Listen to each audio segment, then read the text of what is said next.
We're TY students at Cláiste Gael Cláiste Column in Ballincollig doing the drama option course.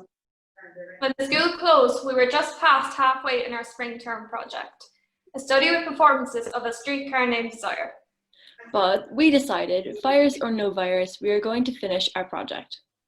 It's not quite as we originally planned it, but thanks, we were able to record a few scenes from the play. We hope you like it.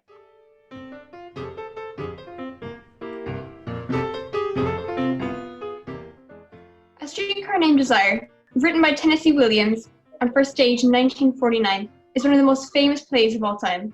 It was turned into a movie in 1951, featuring the incomparable Vivian Leigh as Blanche Dubois, a once rich woman aged 30 who was down on her luck, and Marlon Brando as Stanley Kowalski, her gorgeously handsome but vicious and cruel brother-in-law. But even if you've not seen either the play or the movie, you must have seen the famous episode of The Simpsons in which Marge plays Blanche in the Springfield Amateur Theatre production. See, you do know the story. Before we turn to the plot of this brilliant play and perform some extracts from it, it's well worth knowing a bit more about the author, Tennessee Williams. Tennessee Williams, named Thomas by his parents, was born in 1911. He described his childhood in rural Mississippi as pleasant and happy, but life changed for him when his family moved to the city of St. Louis, Missouri. Williams felt very isolated, and this loneliness inspired him to start writing. At age 28, he reinvented himself. He moved to New Orleans and changed his name to Tennessee. As a gay man in the deep South of America, Williams spent most of his life in the closet. He had to pretend to be something that he was not, because homophobic prejudice was very common.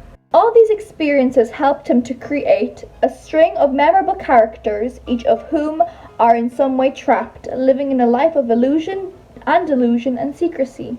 His most famous character, Blanche, from A Streetcar Named Desire. And so, on to the story. The scene is set in an apartment block on the corner of a street called Elysian Fields, which runs between the river and the train tracks in a poor section of New Orleans. It opens with Blanche having arrived to visit her sister Stella. She stands out a mile in her immaculate white dress and carrying an expensive-looking suitcase. Blanche is let into the two-room flat by Eunice, the lady who owns the building and lives in the apartment above them. You from Mississippi, huh? Yes. You showed me a picture of your home place, the plantation. Bellreef? Great big place with white columns? Yes. A place like that must be awful hard to keep up. If you'll excuse me, I'm just about to drop. Oh, sure, honey. Why don't you sit down? What I meant was I'd like to be left alone. Oh, well, in that case, I'll make myself scarce. I didn't mean to be rude, but I'll drop by the bowling alley and hustle her up.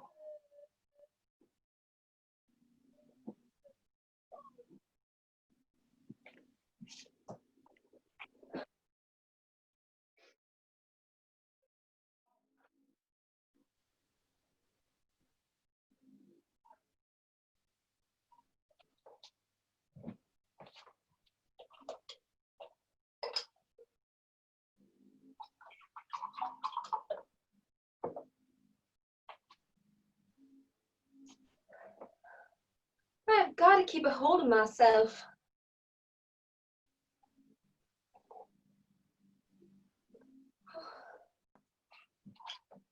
Blanche? Stella? Oh, Stella, Stella, Stella, let me look at you. But don't you look at me. No, not till later. Not till I've bathed and rested. And turn that overlight off. Turn that off. I won't be looked at in this merciless glare. Come back here now. Oh, my baby, Stella, Stella, Stella. I thought you would never come back to this horrible place. What am I saying? I didn't mean to say that.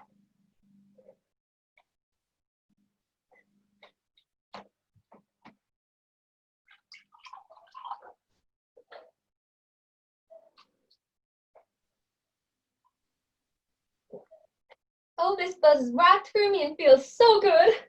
Won't you have another? No, one's my limit.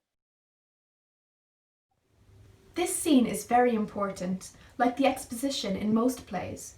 Blanche is revealed as being a bit snobbish. She mocks Stella's run-down apartment, but there's something suspicious about the way she avoids talking about Belle Reeve. This is significant.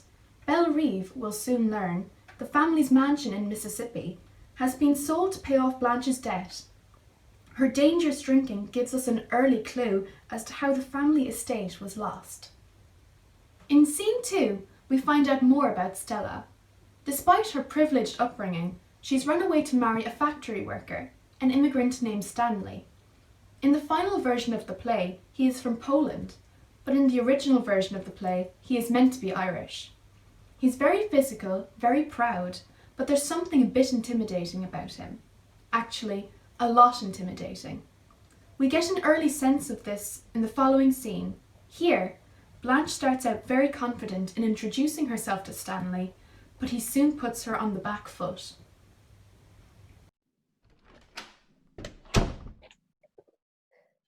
Oh. You must be Stanley. I'm Blanche. Stella's sister? Yes, Hello. Where's the little woman? in the bathroom. Oh. Didn't know you were coming in town. Where are you from, Blanche? Why I live in Laurel. Laurel, huh? Oh yeah, in Laurel. That's right. Not my territory.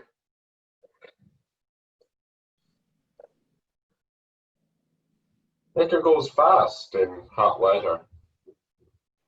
Have a shot? No, I rarely touch it. Some people rarely touch it, but it touches them often. As you can see, our actor playing Stanley, Joseph Obukala, went with the Irish version of the character rather than the Polish version. The play soon develops into a gripping family drama. Scene 3 is poker night, and Stanley has invited his buddies around. Blanche and Stella go out for the night, but when they return, the men are drunk and things get rowdy. Blanche turns on the radio, and Stanley literally marches over and throws the wireless set out of the window. In the fight that follows, Stanley hits his pregnant wife. Stella walks out, but when he begs pathetically for her to return, she does so, to Blanche's amazement. The next morning, Stella is very content. She and Stanley have made up. In the next scene that we are going to show you, Blanche decides to give her sister her frank opinion on Stanley, but unfortunately for Blanche, he overhears the entire conversation. May I speak plainly? Yes, do. Go ahead. As plainly as you want to. Well, if you forgive me, he's common. Why, yes. I suppose he is. Suppose? You can't have forgotten that much of our bringing up, Stella, that you just suppose that any part of a gentleman in his nature? Not one particle, no. Oh, if he was just ordinary, just plain, well, good and wholesome. But no, there's something downright beast-like about him. You're hating me saying this, aren't you? Go on and say it all, Blanche. He acts like an animal, has animal habits, eats like one, moves like one, talks like one. There's even something subhuman, something not quite the stage of humanity yet. Yes, something ape-like about him, like one of those pictures I've seen in anthropological studies. Thousands and thousands of years have passed him right by, and there he is, Stanley Kowalski, survivor of the Stone Age, bearing the raw meat home from the kill in the jungle. And you here waiting for him. Maybe he'll strike you, or maybe grunt and kiss you. Don't hang back with the brutes.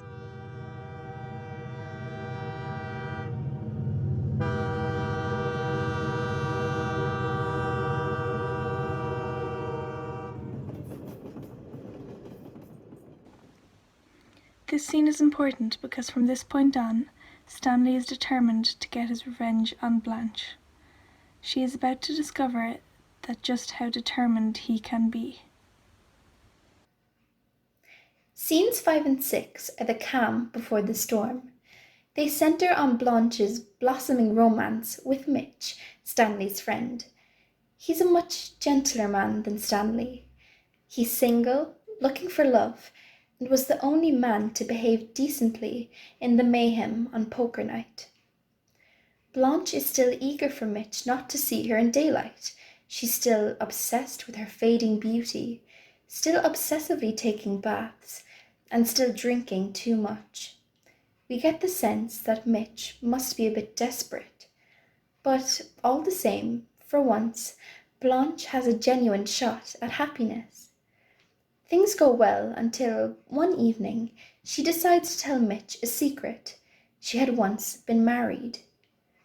In this next clip, Aoife and Roisin perform Blanche's famous speech to Mitch. We start with Aoife as Blanche present, and then Roisin as Blanche past will take up the story. I love someone too, and the person I loved I lost. He was a boy, just a boy, when I was a very young girl. I was 16. I made the discovery. Love. All at once and much too completely. It was like you suddenly turned a blinding light on something that had always been half in shadow. That's how it struck the world for me. But I was unlucky, deluded. There was something different about the boy. Softness, nervousness, and tenderness, which wasn't like a man's, although he wasn't the least bit effeminate looking. Still, that thing was there. He came to me for help. I didn't know that. I didn't find out anything till after our marriage, when we'd run away and come back, and all I knew was that I failed him in some mysterious way. I wasn't able to give him the help he needed, but couldn't speak of. He was in the quicksands and clutching at me, but I wasn't holding him out. I was slipping in with them. I didn't know that. I didn't know anything except I loved him, but without being able to help him or help myself. Then I found out, in the worst of all possible ways, by coming suddenly into a room that I thought was empty, which wasn't empty, but had two people in it. The boy I had married and an old man who had been his friend for years.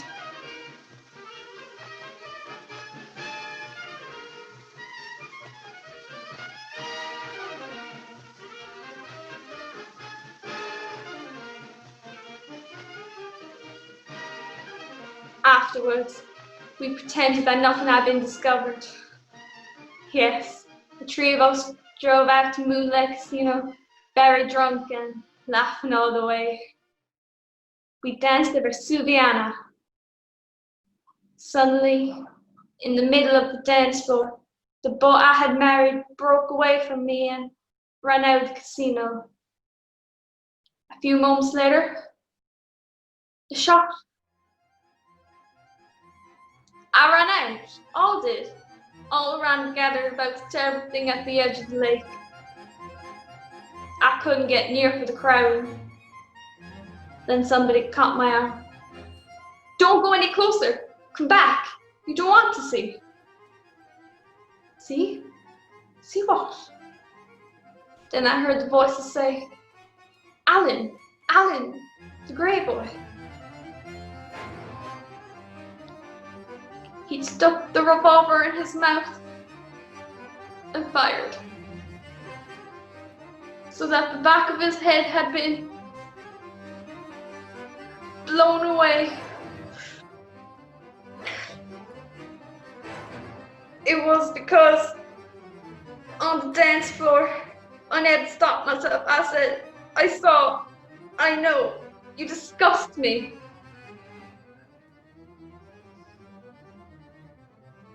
And then the searchlight, which had been turned on the world, it's turned off again. And never for one moment since has there been any light that's stronger than this kitchen candle. This long, brilliant monologue is so revealing, not only about Blanche's tragic past, but also about her mental state. The polka music that plays is not heard by Mitch, it's the soundtrack of her mind. And as the play goes on, this same music will return every time she thinks about Alan. Scene 7 is one of the most important scenes in the play. Stanley has found out Blanche's secret, and even though we strongly dislike him, we find ourselves desperate to hear what Stanley knows. We're going to perform for you a famous scene from the play. Blanche is singing in the bath, while in the room next door, Stanley reveals the shocking truth to Stella.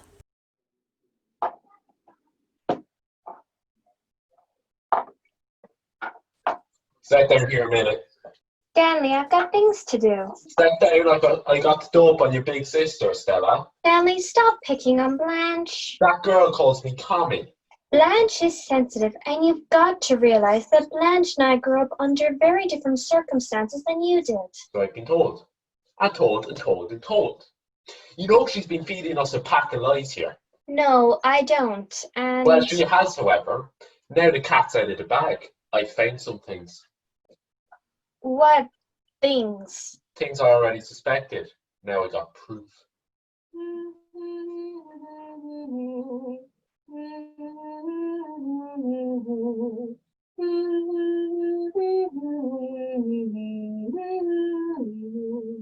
Please tell me quietly. Lie number 1. All this squeamishness she puts on. Sister Blanche to no Lily. Ha, some Lily she is. What have you heard, and who from? Our supply man down at the plant has been going through Laurel for years. He knows all about her, and everybody else in the town of Laurel knows all about her. She is as famous in Laurel as if she was the President of the United States. Only she is not respected by any party. This supply man stops at a hotel called the Flamingo. Say it's only a paper moon sailing over a cardboard sea, but it wouldn't be make-believe if you believed in me. What about the Flamingo? She stayed there too. My sister lived at Belle Reve. This is after their home place had slipped through her lily white fingers. She moved to the Flamingo, a second-class hotel which has the advantage of not interfering in the private social life of its guests. The Flamingo is used to all kinds of going on. They were so impressed by Dame Blanche that they requested her to turn in her room key for permanently. This happened a couple of weeks before she showed here. It's a Barnum Bailey world, just as phony as it can be. But it wouldn't be make-believe if you believed in me. What contemptible lies! Sure, I can see how you would be upset by this. She pulled the wool over your eyes as much as Mitch's. It's pure invention, and there's not a word of truth in it. And if I were a man, and this creature had dared to invent such things in my presence... Without your love, it's a honky-tonk parade. Without your love, it's a melody played in a penny arcade. Honey, I've told you I thoroughly checked on these stories. Now wait till I finish. As time went by, she became a town character, regarded as not just different, but downright loco nuts. And for the last year or two, she's been washed up like poison.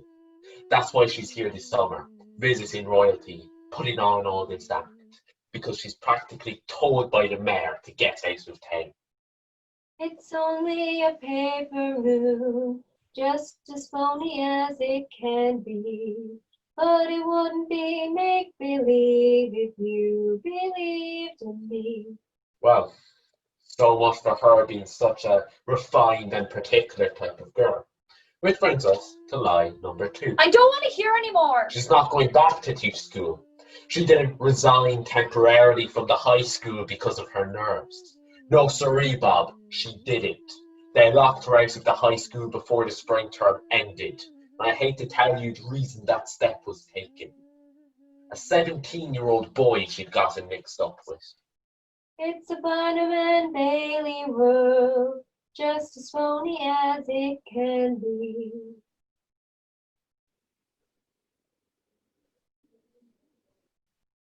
The next day is Blanche's birthday. Her party does not go well. First, Mitch, the man who would seem to offer a chance of a stable and decent future, doesn't show up. Then Stanley smashes his plate because Stella asks him to clean the table. "I'm the king around here," he screams. Then Blanche calls Stanley a Polak, implying he's lesser than her. The scene ends with Stella screaming to Stanley, "Take me to the hospital, the baby is coming." Scene 9 is very upsetting. Blanche is alone in the apartment, sat in the dark drinking whiskey. When Mitch calls in, he's heard the story of her past from Stanley. She then admits it was true. She was indeed fired from her teaching job because of her affair. She admits she's a fake. Mitch angrily rips the lampshade off the light bulb, insisting he wants to see the real Blanche. He screams, "I don't want realism. I want magic." He then tries to kiss her. She refuses, but he doesn't stop. Eventually, Blanche wriggles free and attracts help by screaming, "Fire, fire." She persuades Mitch to leave. It seems Mitch wasn't really the nice guy he had early seemed in the beginning of the story. So it's not just Blanche who puts on an act. When Stella returns, Blanche tells her she's finished with Mitch because a Texan millionaire named Shep Huntleague is going to take her away on his yacht. She has, of course, totally invented this, as Stella strongly suspects. Scene 10 is the climax of the play, and what a shocking and disturbing scene it is. There's been plenty of evidence that Stanley has a tendency to lash out when he gets angry or drunk, but the rape of Blanche is clearly premeditated. With Stella in hospital after the birth of her baby, Stanley is unconstrained. Tennessee Williams uses intensifying music and sound effects, quote, jungle noises, according to the stage directions, and dramatic lighting effects, including the projection of shadows to suggest attack. These effects make the scene even more disturbing.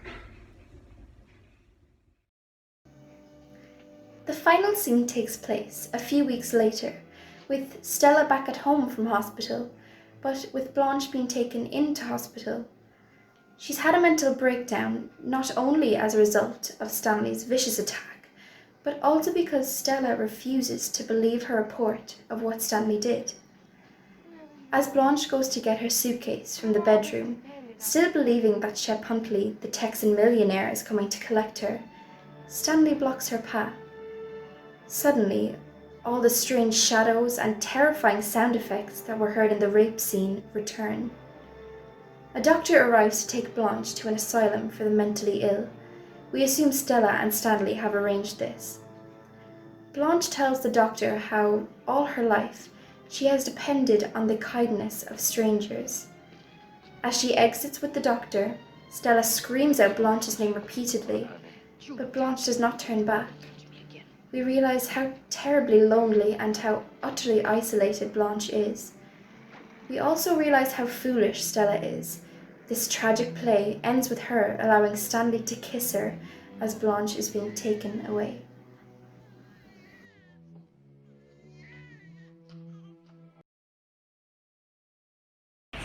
Tennessee Williams was a pioneer in the use of using sounds to express what was going on in a character's mind. A good example of this is the cat screaming sound, which is heard a few times through the play. It reveals Blanche's weak and fragile state. It also shows us that she is constantly on edge, therefore easily scared in her new surroundings. Music is initially used to establish the setting in New Orleans, a city where musicians play on every corner. But as the play goes on, the music we hear is the music Blanche hears in her own mind, the Varsuviana. For example, is a type of love song which is played whenever Blanche thinks of her dead husband, the boy, a topic that Blanche has a very hard time discussing. The sound of a streetcar is used repeatedly. At first, the locomotive sound helps to generate realism, but as the play goes on, it builds up the tension in the scenes, and in scene 10 it is used for the last time, as Stanley is moving closer to Blanche with the intention of raping her. 20th century drama consists of many different literary movements. In the early part of the century, the style known as Expressionism was important. It involved non-realistic styles of acting, staging, and language. Expressionist plays use unusual technical devices such as sound and lighting effects to project or express the interior states of characters. Like Brett, Williams used Expressionism to force the audience to think critically rather than emotionally. In other words, rather than convince them that the story of the play was real, and to feel pity or sympathy with a character, we should instead ask, what is it about the values of the world the characters live in that makes them behave the way they do?